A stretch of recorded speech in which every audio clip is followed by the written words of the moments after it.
Hey, this is the Human Highlight, Isaiah Moore, and you are on the Three Counts podcast.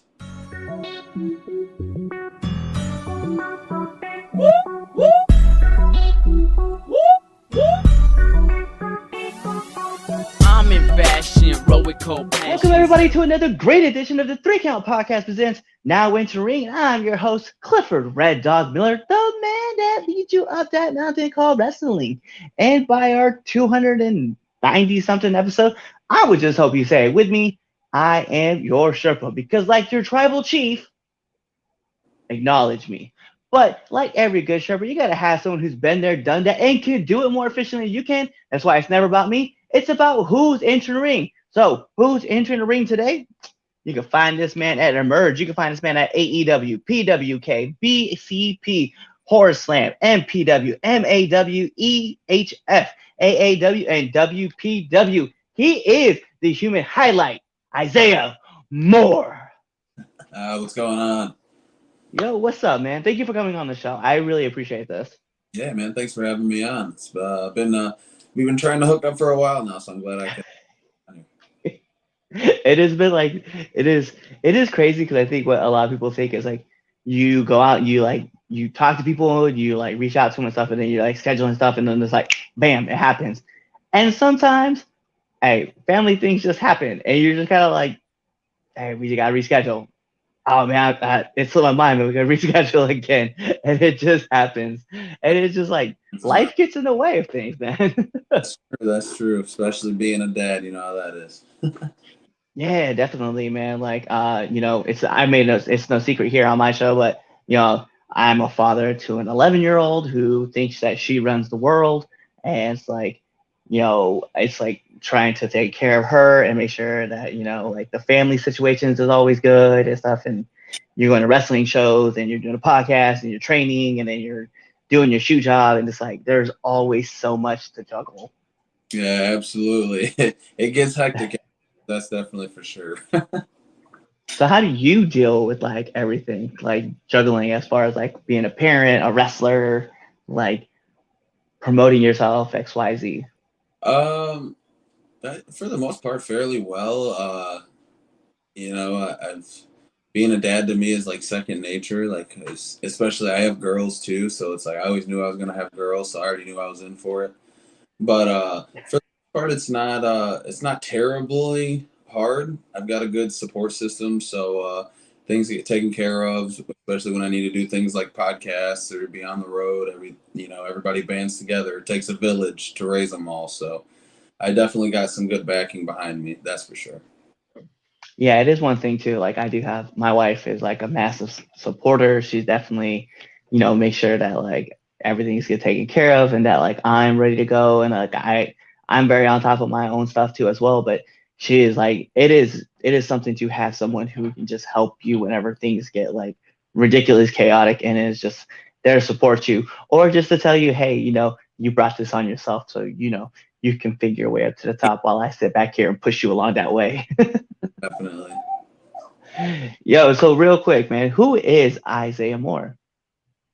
We talking about the person? We talking about gimmick? Because it's almost the same person. Yes, we are.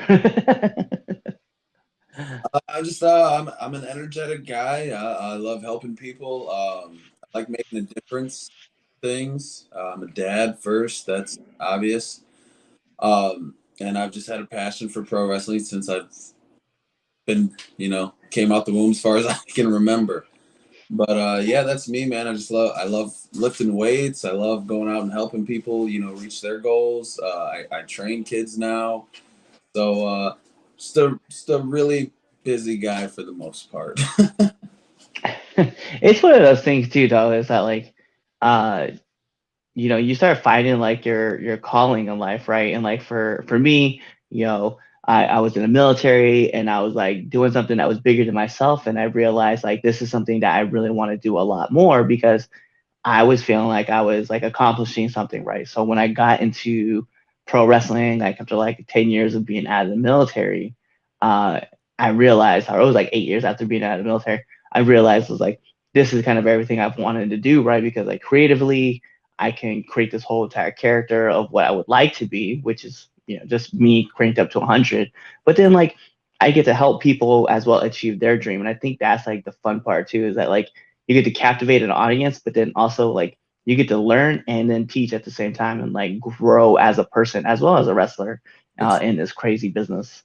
Absolutely, that's definitely how I feel, especially training the kids I do now. It's like you teach them as much they actually teach you in the end, So it's definitely a pretty cool process. So how did you? I mean, you said that you kind of were like into the womb, but how did you get into the business? Funny story. My dad was working with a guy in Niles, Michigan, and he doesn't wrestle anymore, so I'm not going to name him. But he was working with him as a shoot, and he had talked to him. My dad's a big wrestling fan too, and they're just talking about it. He's like, "Hey, man, I just started training and this and that, and I just turned 18 and had graduated high school literally the summer that I graduated." And he was like, "Well, if he really is interested in and wants to come do it, then we'll pick him up and all that." And then on a random Sunday in July, I started wrestling training. Nice. So seeing that you kind of been in since you're 18, I'm sure you probably have one of these. I love asking this question just about everybody who comes on the show. So I need to know, what's the worst bump you've taken? Yeah, probably not a smart move on my part, and I also didn't get caught on it. But I did a dive to the outside, and but he caught like the end of my legs, and it was at a ballpark, so that was being a young dumb kid.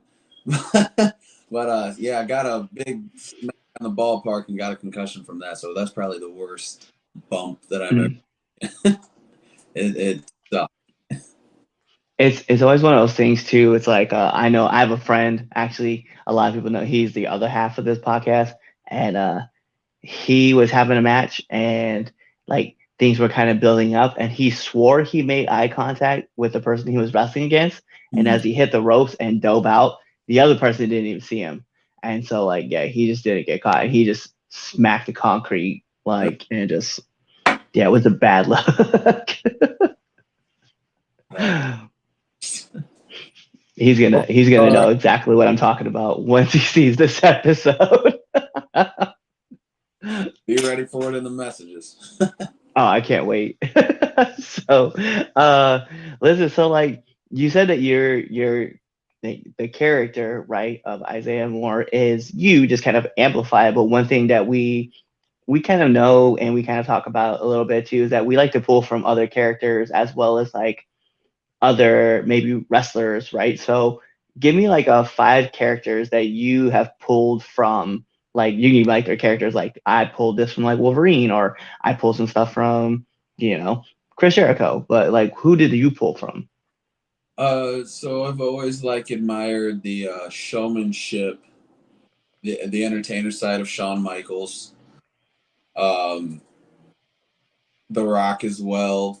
The way that he can captivate an audience and really try to actually like make a connection with them. Randy Orton, pacing a way to tell a story. This is a really good question. Finn Balor, intensity, absolutely off the charts. One of my top favorites right now. And then I'd have to say John Cena, just because he's larger than life. And that's something that I feel like as a wrestler you should aspire to be. So, you have to have that kind of an attitude. So when I come into a show, you try to portray that you're a wrestler, so you're a larger than life character. So I try to tap into that as well. That is something I hear a lot about, right? Is that like there's certain people who like you may be 5'9", but then they portray you as being 6'1", 6'2", but you put out that energy that people really believe that you are like set height. And I think it's interesting because I know certain people have it. I've been told that I have it, but I don't know what that is. So I'm always like, oh yeah, cool, whatever. But it's one of those things that I definitely like. I hear it and I can see it with certain people that like they walk with a certain energy and you're just like, wow, like that person captivates me. I can give like a perfect example. I'm gonna put her out there. She's, I've met her a few times. Kayla Sparks is one of those wrestlers where like I've been told that I can walk into a room and people will like look and see that they know it's me. Mm-hmm. She was like the first person I looked and I was like, oh, yo, like, who's that? I was like, because they just have like this energy that you can just feel. And yes, I always think about that. Like, and John Cena was definitely one of those people that like, here's my persona, here's me, and yeah, you'll gravitate to it. The presence thing, man, and believability. You got to be able to believe in yourself. They've got that confidence. They know who they are. They can walk into a room and they feel like the eyes should be on them. So it's definitely a big presence thing. Definitely. I definitely love the fact that you said The Rock too, because the way he's able to captivate somebody or captivate an audience, right? Because I feel like no matter what Dwayne does, like we are always attracted to everything he has to do, right? Whether it's Black Adam or he's, in the Fast and Furious movie or he's in the Game Day, right? Yeah, we pay attention to him all the time. Yeah, he's taken over. I mean, the biggest like celebrity in the whole world. Nobody doesn't like The Rock. That's crazy. And just to think that he's been able to freaking take it all the way to Hollywood and still keep that level of stardom throughout, as long as his career's been, it's mind blowing. Yeah. Well, like him and Orton, which is another great pick, and then Cena, like those guys, like the way that they're able to extend their career and keep the longevity going, especially with like, The Rock keep amplifying with all these movies, and then John Cena being able to transition out, and then using Randy Orton in his body of work over the last 20 years. You're just like, damn, like, and they keep reinventing themselves. I know Chris Jericho definitely belongs in that category, right? And Rey Mysterio as well. But it's like those three dudes all like just feed, like they can feed off the crowd or they can give out that energy to get the energy back. Like it is definitely a presence thing, but it's definitely one of those things where I look back and I'm like, man, we were spoiled. Yeah, they don't quite make them like that anymore, do they? Well, you pick Finn Balor, and I think Finn Balor is one of those great people too, who has like a lot of intensity in him, but then like he also has like he has a very I don't want to say it's gonna be crazy when I say like, but this Adam Cole kind of type energy where like you're like, I just like him because he's cool. Right. As James Dean cool. I liked it too. He had the leather jacket and stuff like that. I think it was like Corey Graves kept saying that on commentary that he was James Dean cool, and it fit him so well because just how he walked out and he flipped the jacket. It's just like, yeah, I'd want to be there. You're just like, yeah, I just want to and I know like because so like for when I go and I train people because I'm a personal training people we have this circuit I call the squared circle, and anytime Finn Balor's song comes on, I'll walk around, I just like do that arm thing, you know what I mean? So I definitely relate. So like I know like because they leave impressions, and then I know I walk around and people stare at me too, and they're like, man, you just look angry. I was like, no, it's the music. It's definitely giving me my Finn Balor mode. Got to be in the zone. Hell yeah, I can definitely get that. Yo, so this is like one of my favorite questions asking because there's so many answers to this question, right? But it's something that I've kind of been venturing on myself and trying to figure out. But what's one of the hardest lessons that you've had to learn being into business so far?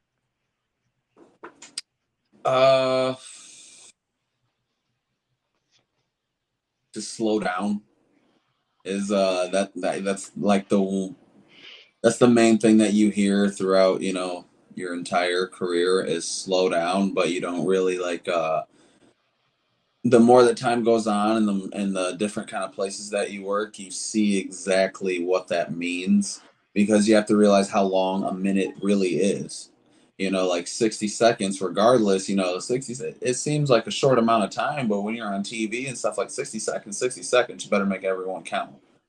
So slow down to articulate, slow down to make sure that spot registers and everybody's able to see it and things like that. So that's probably the biggest thing that I've learned or take away so far.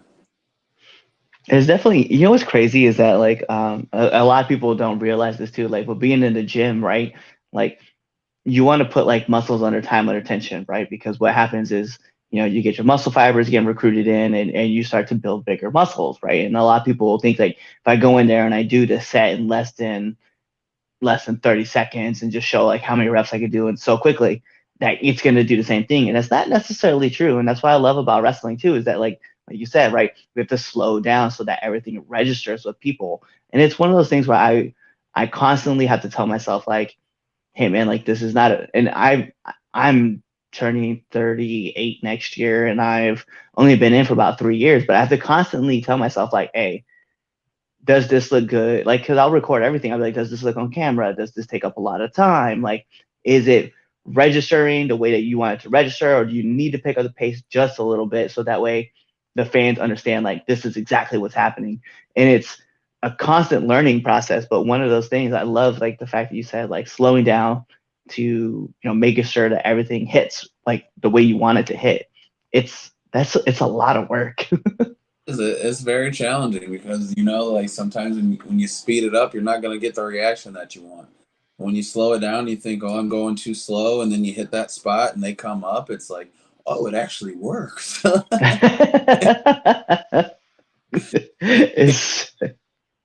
think that's so true. Absolutely. Yo, a question I love asking too, and I'm sure you probably get this a lot with all like the younger wrestlers that come to you and want to get trained. But what kind of advice do you give to up and coming wrestlers? To commit, to take it seriously and don't waste your time. If it's something that you want to do and something that you see yourself making out a career out of, don't waste whoever's time. And put forth the effort and put in the work, and don't say I can't. That's my number one rule. Is that's not even a word in the vocabulary. I can't. That's something that we say. If you're you're gonna whine and moan the whole time and think that you can't do nothing, then you may as well hit the door now. Because you ain't got time for second guessing when you're in there. You ain't gonna start on day one. So Yeah. To commit and never. Yeah, so I agree with both. I mean, those are great lessons. Those are great lessons just to have in life. Like, just commit to something and run. Like, it's okay to fail, but just commit to it and get it done. You know what I'm saying? Like, failure is a part of it. I've failed many of nights. I've had bad matches many a times, and that's just a part of the roller coaster. You got to keep on going. You can't say, "Oh, I can't do that," because it didn't work. No, try it again. See if it works in a different way. It's trial and error every night. If it was perfect, when you wrestle the perfect match, that's it. Retire, hang them up. Yeah, it's one of those things too. I was reading in a book that was talking about like finding like your greatest hits. Like, but if you don't know what your greatest hits just keep trying stuff out until you develop like what your greatest hits is going to be, and then also make sure you have your B list. But even with your greatest hits, like move them around, see them, try them in different places to build up that match to see if you can get people to react differently of what you're looking for. So I love that idea of just commit and just be into it. I love the other thing that you said, like don't use the word can't.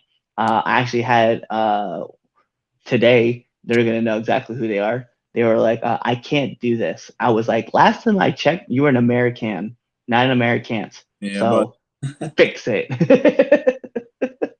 Yeah.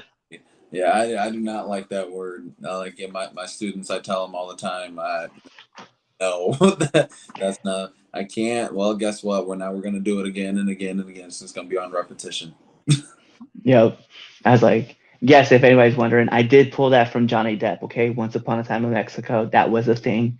All right, so you can check that off your bingo list for anybody who listens to our podcast long enough.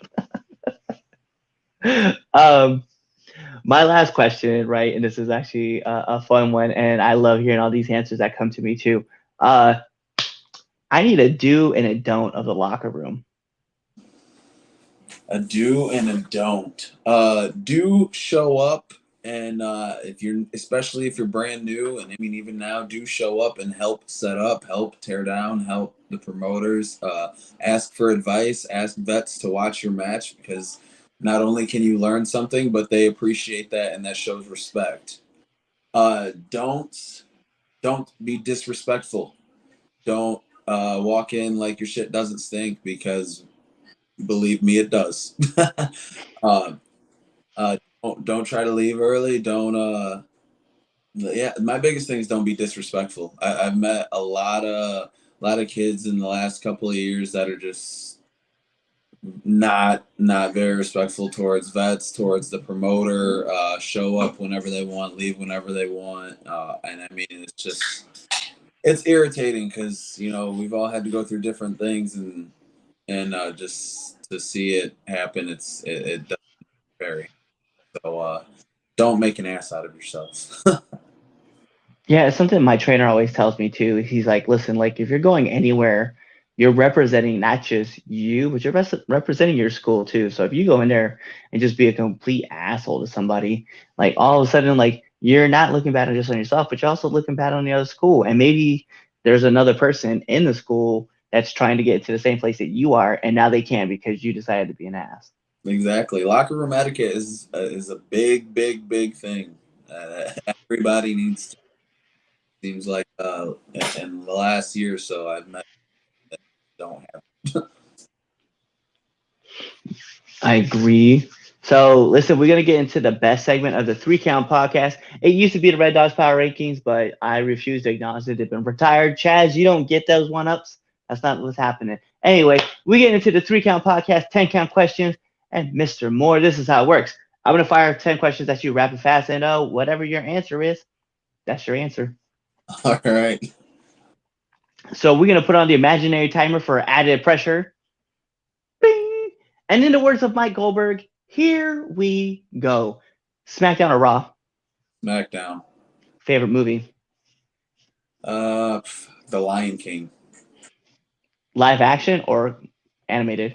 Original all day. Sonic or Mario? Mario. Favorite cartoon? SpongeBob. Marvel or DC? Marvel. Favorite actor? Adam Sandler. Let's go. PlayStation or Xbox? PlayStation. Favorite podcast? 3 Count. That's what I'm talking about. It's not like we don't have it marked right here above us. Nominate one person that you want to see on the show. Let's do Forever Young. Wrestles out of Detroit through the House of Truth School. I really like that kid. He's been real respectful and got really good energy. I like that kid. Bad. And then last but not least, my favorite question to ask every single person who comes on this podcast. Favorite curse word? Fuck. It's gotta be. It's gotta be, right? Like so those are all my heavy hitting questions. So the last thing that I need from you is to let our listeners and our viewers know where they can find you. You guys can follow me on Facebook, Isaiah Moore. You can follow me on Twitter at Isaiah_Moore, and also Instagram at _human highlight. Well, there you have it. He gave you all of his handles. He told you where you can find him. So, like every great part of a wrestling match, we got to take it home. Because this is the 3 Count Podcast presents Now Into the Ring, and I'm your host, Clifford Red Dog Miller, the man that leads you up this mountain called wrestling. But like every good Sherpa, which I like to think I am, it's never about me. It's about who's into the ring. So who's into the ring? You see him right there. That is him, Isaiah Moore. And you guys know what to do. Tune into the next episode and be there. Or you're really just following us on all of our social media platforms. You're following us on Spotify, you're subscribed to our YouTube channel, you're even leaving us those 5-star frog splash reviews, you're buying our merch on ProWrestlingTees.com/the 3 Count Podcast. You're doing all that stuff, you're sharing, you're commenting, you're telling your friends about how great we are or how great we're not doing so they can check it out ourselves and see how bad we are. Or you're really just kind of waiting for the episode to end, you're waiting for the outro, and then you're choosing another episode to listen to. Peace. What's going on, 3 Count Nation? I'm Clifford Red Dog Miller with the catchphrase. But what I really want you to do right now, go to twitter.com, right? Go over there, find us at the 3Count_pod, give us a follow, give us a like, give us a comment. We want to talk to you guys. Go to IG at the 3 Count Pod. Give us a like, give us a follow, leave us a comment. We want to interact with you. Go to youtube.com, give subscribe, turn the bell on, turn the notifications, leave a comment. We want to talk to you. Go to anchor.fm/the 3 Count Podcast, and in there, you can leave us a message, and we will talk to you. Basically, what I'm trying to tell you is that we want to talk to you. We want to have fun with you guys, and we love listening to what you guys have to say. Also, one thing I need you to do for me, the 3 Count Podcast also has merchandise. At ProWrestlingTees.com/the 3 Count Pod. Please go buy our t-shirts. We love you guys, and we hope you love us too. So, show us some support, please.